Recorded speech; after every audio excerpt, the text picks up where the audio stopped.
Once upon a time, in a certain village, there lived a young woman named Ogechi. Ogechi was married to her husband Afamefuna for many years without a single child. Ogechi's childlessness began to disturb her. So one day, Ogechi called her husband, and while discussing with him, she told her husband to get another wife who will give him children, since she cannot bear any child for him after several years of being married.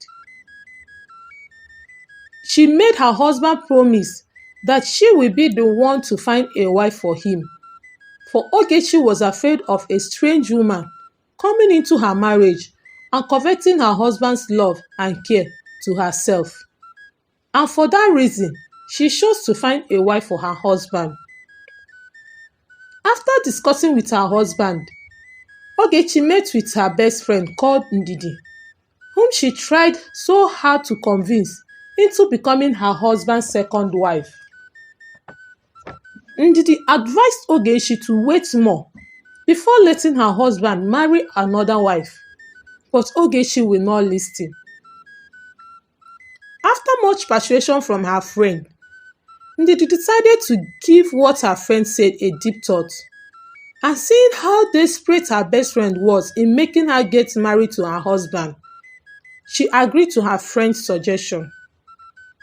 Ndidi's bride price was paid, and her traditional marriage was also carried out, and she began to live with Ogechi and her husband as the second wife.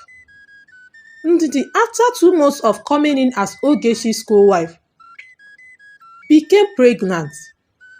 Afamefuna, their husband, was very happy by this news, and so was Ogechi. Though Ogechi was happy for her friend, but soon she became depressed and sad by the news that Ndidi, who had just gotten married to her husband few months ago, has already become pregnant, while she has been married to Afamefuna for many years, but yet nothing to show for it. Ogechi was sad and depressed by the news because Ndidi's pregnancy would prove to people that she was the one with problem all these years. Heaven decided to smile at Ogechi. Few months later, Ogechi realized she was pregnant, and her joy knew no bound. Everybody was happy with the news of Ogechi's pregnancy. When it was 9 months, Ndidi gave birth to a baby boy whom she named Nzubechukwu. And Ogechi, who was hoping that her friend would give birth to a baby girl, was disappointed. For at the time Ogechi found out she was pregnant, she began to regret and wished she had listened to her friend's advice to wait a little longer before making her husband marry another wife, for she wished to be the one who will produce the first son. And seeing Ndidi give birth to a baby boy made her jealous, and anger began to develop in her heart unknown to anyone. Few months later, Ogechi gave birth to a baby boy, but she was still not happy that Ndidi's son has taken the first son's position. All this while, Ndidi was unaware of the thoughts, jealousy, and hatred growing in the mind and heart of her friend. One day, Ogechi visited her co-wife Ndidi in her hut. She told Ndidi of how she went to market and bought some oranges, and so she decided to bring some to her. She made sure Ndidi ate the orange before leaving her hut.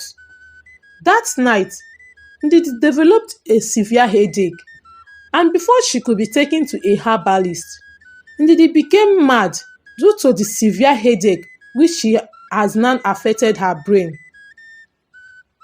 Ndidi was captured before she can begin to roam the village and was tied to a tree in their compound. And because of Ndidi's sickness, Ogechi began to take care of Nzubechukwu. While growing up, Nzubechukwu was maltreated by his stepmother. Nzube will be the one to fetch water, fetch firewood, wash both plates and clothes, and still sweep the whole compound. Nzube was constantly reminded by his stepmother, Ogechi, that he was a son of a mad woman. Nzube will cry and wish that his mother will recover from her sickness and be the one taking care of him.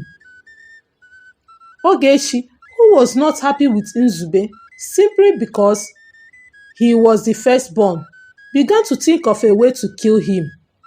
One evening, Ogechi went behind their house and poured water on all the firewood gathered by Nzubechukwu. She then called Nzube and told him to go to Ajofia, the evil forest, and fetch firewood for her to cook dinner. Ajofia is a huge forest where the villagers always go to fetch quality firewood. Ajofia can only be ventured into during daytime, and no one is allowed to enter the forest once it is sunset. And this has been a long-standing tradition of the village. For it was believed that it is the only time the spirit of the forest comes alive, and so it was a huge sacrilege for anyone to visit the forest at sunset. And Ogechi saw it as a perfect place to send Nzube, for she believed that the boy will never return from the evil forest, and she will not be held responsible for his death. For only when Nzube is dead will her own son become the only son. Nzube was threatened by his stepmother of more hardship if he refused to go. He picked his machete and began to walk towards the evil forest while leaving his fate in the hands of the gods. After Nzube left, Ogechi went and brought out some of the firewood which she hid and was among the ones Nzube brought, but she hid it and did not pour water on it. She then began to cook dinner with it. After cooking, she gave her husband and son to eat. When she was asked by her husband about Nzube, she denied knowing his whereabouts. Meanwhile, Nzube, on getting to the evil forest, wanted to enter. But all of a sudden, there appeared a hideous-looking spirit who asked him his purpose of coming to the forest at that forbidden hour. Nzube narrated everything to the spirit. The spirit, seeing his honesty and how unfair his stepmother had been to him, decided to help him. He gave Nzube white eggs and instructed him to walk into the forest. And while he is going, he should not speak to anyone he meets on his way, no matter what. He told him that on his way, he will see an old woman with a water pot. He should only help the woman lift her water pot, but he should not talk to her nor collect anything from her. He then instructed him to break one egg before leaving the forest with his firewood. Nzube thanked the spirit and then continued his journey into the evil forest. On his way, he met the old woman with water pots, just like the spirit told him. He was called by the old woman to come and help her lift her water pot.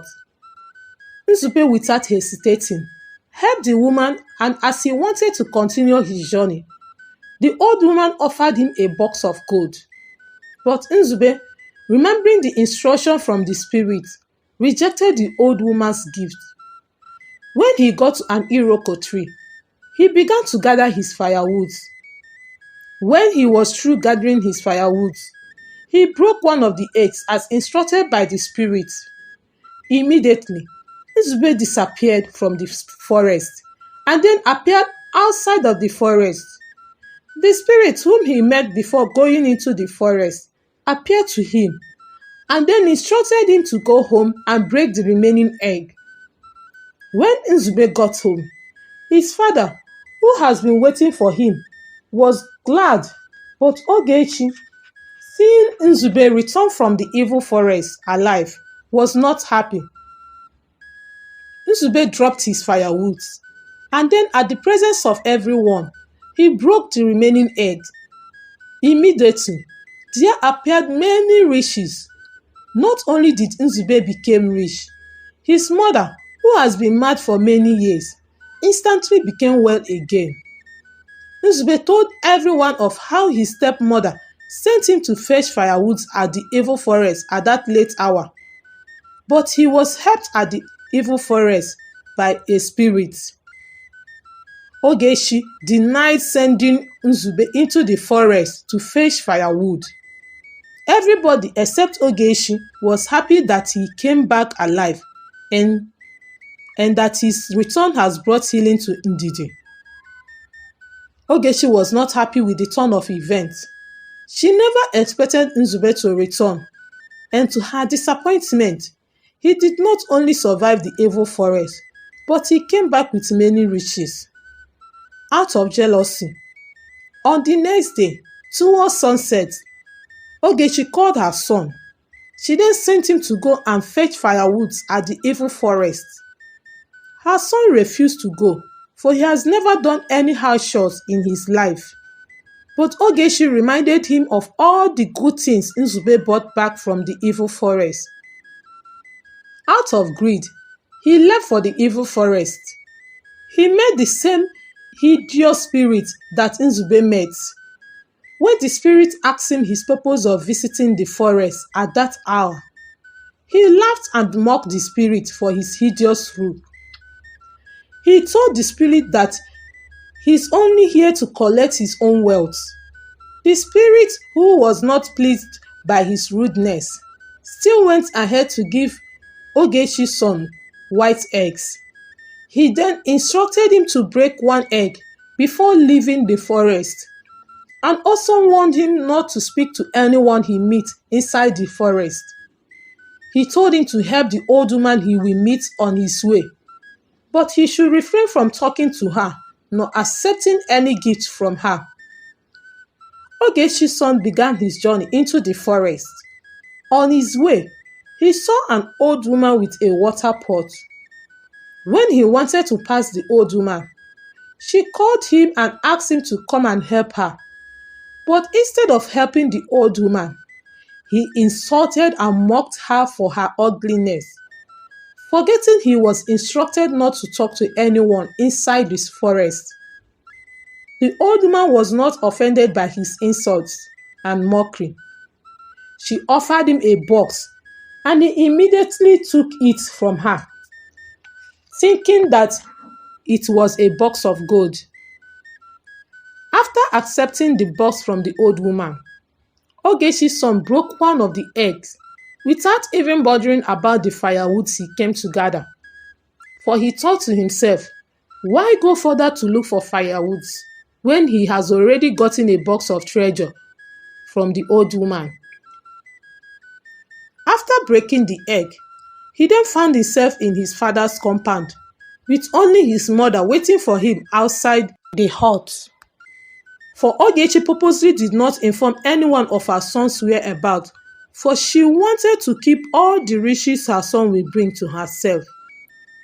When Ogechi saw her son with the box, she was overjoyed, thinking to herself that what indeed the son can do, her son can do better. She then took her son inside her hut, where he broke the remaining egg. When the egg was broken, instead of riches like that of Nzube's own, rather scorpions, snakes, and many poisonous animals began to creep out of the box that they both thought contained gold. Ogechi and her son tried to escape, but unfortunately, they were both beaten and stung by the snakes and scorpions. In their agony, mother and son began to shout and call for help. People heard their shouting and came to check what was going on. At the presence of everyone, the snakes and scorpions all crawled back into the box, and then the box disappeared. Ogechi, seeing how her plans had backfired, confessed of how she made Ndidi mad many years back by giving her an orange which she got from a native doctor. She told everyone that her intention was to kill Ndidi, but the native doctor, after looking through his mirror, saw he cannot be able to kill her. so he made her mad. She confessed of intentionally sending Nzube into the evil forest to die. But when he returned with riches, she became more jealous that she sent her own son. But instead of riches, he came back with dangerous animals. After her confession, mother and son gave up the ghost. Afamefuna, Ndidi, Nzube, and the villagers were all shocked that Ogechi was the one behind Ndidi's madness and that she planned to kill Nzube too.